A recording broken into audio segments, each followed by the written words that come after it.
Greetings, good afternoon, good evening, whenever you're watching. Welcome to another episode of Coaching for Coaches. I hope you're well. If you're watching live, give me a howdy, give me a yo, give me a hello in the comments so I know that you're here. Today's episode, I want to talk to you about how to coach like Tony Robbins. For those of you that don't know, Tony is probably perceived, and rightly so in my book, as the world's kind of forefront authority on coaching. He's had clients such as Serena Williams, Andre Agassi, Gerard Butler, Usher, Oprah Winfrey, you name it, Bill Clinton. He has coached them all. And in this video, I'm going to share with you something that I've learned from many years of studying Tony, at first at a distance through audio programs and video, through to attending his seminars, to crewing at his live events, through to delivering seminars on behalf of third-party organizations that actually promote Tony Robbins events. I'm going to share with you in this video what I believe is really what makes Tony perceived as a guru. If you've not seen the Netflix documentary, I Am Not Your Guru, the reason why Tony doesn't want to be perceived as a guru is because he's a big believer that it's the principles, it's the strategies, it's the recipe behind what he does that makes his work special and not him. And I think it's a very humble thing, because I think he is a bit of a guru in my eyes. But what I want to do is I want to share with you in this video, for those of you who love Tony, for those of you that maybe don't love Tony, but you want to be perceived as like world class in coaching, you want to differentiate yourself from maybe the coaches out there that you see that frankly don't seem to be doing that well in kind of financial terms, success terms.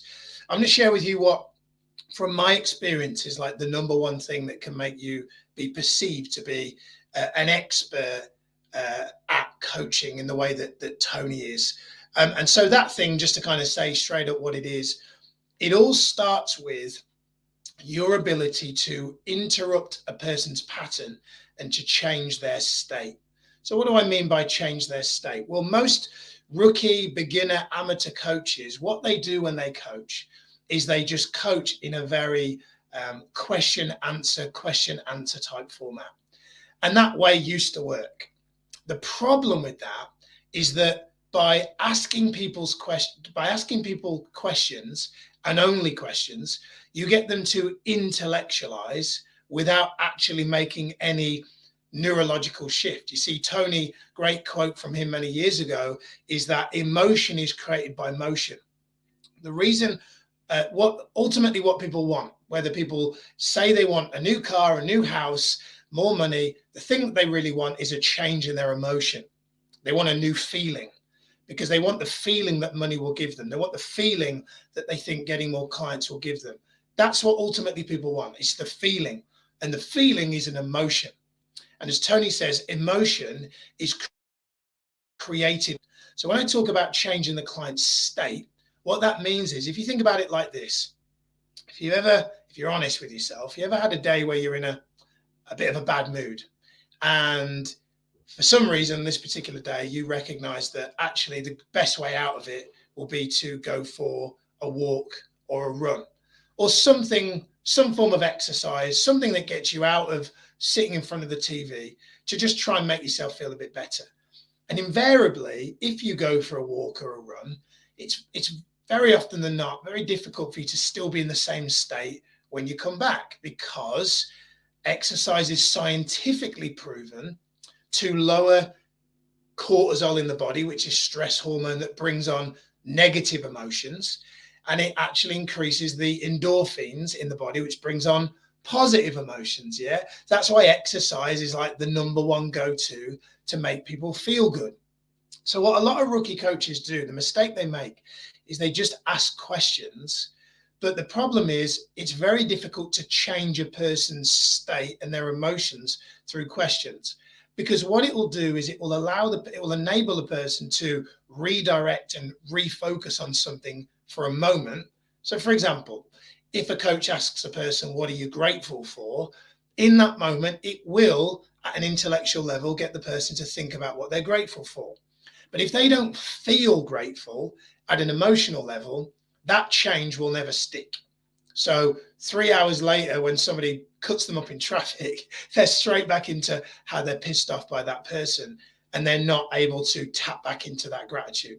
So the problem with coaching in a question answer way is it first and foremost makes your coaching seem like everybody else, and it doesn't make you stand out. And the second problem with it is that it in fact just makes a client at the end of a session feel good in the moment, but it doesn't last. And if your goal is to help the person to have lasting change, which it should be your goal, then the key way to do that is you've got to change their state.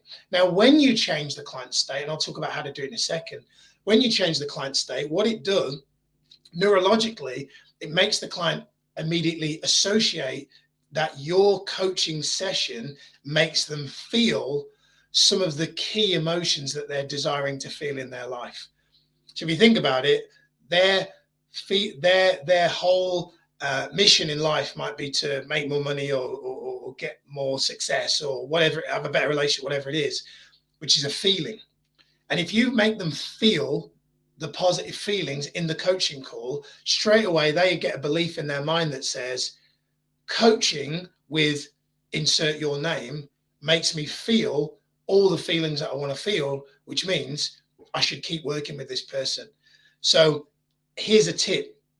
In your free session, you've got to have something in there that changes the client's state. In fact, on my program, on Master Coach, we give you 2 or 3, I think there's 4 things that you can do with a person to interrupt their pattern and to change their state and to make them feel different.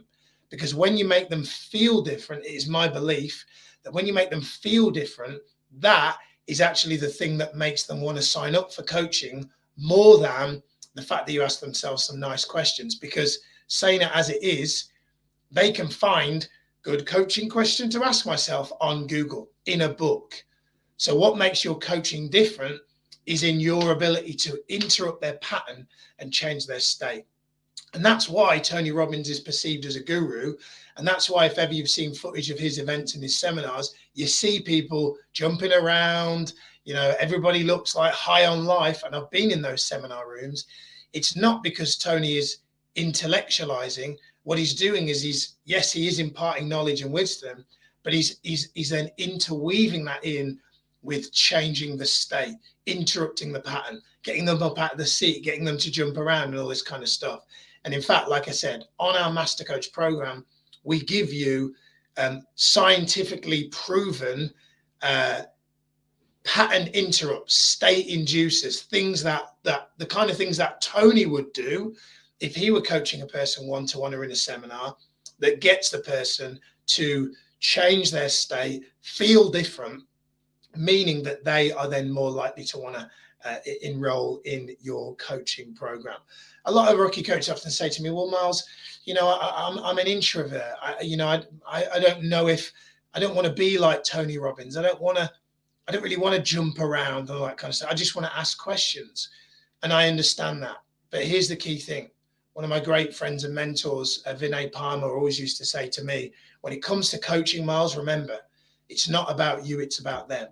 So you may not like the wackiness of jumping around, of getting them to do some crazy jump on the spot, whatever it is. But here's the thing. It's not about you, it's about them. And a bit like exercise. You may not like exercise, but we all know it works. Yeah. You may not like eating healthy foods, but you know it works. So you may not like the idea of interrupting a client's pattern by changing their state, but it works.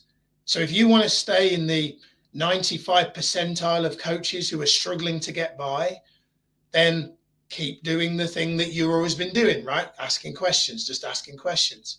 But if you want to really make a emotional shift in your client, then you've got to start introducing pattern interrupts and state changes, because in 2022, see, the old way used to work, asking questions back and forth, but that doesn't work anymore.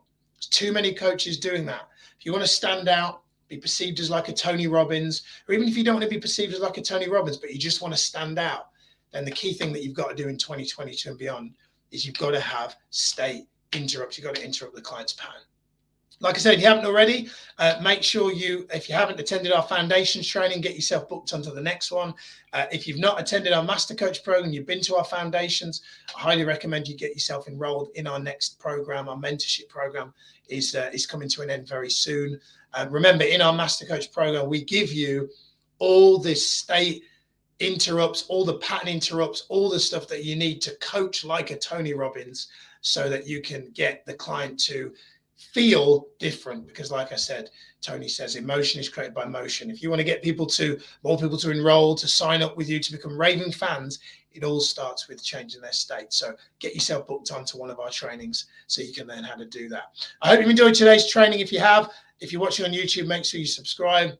If you're on Facebook, give me a hello, like the channel, like the page.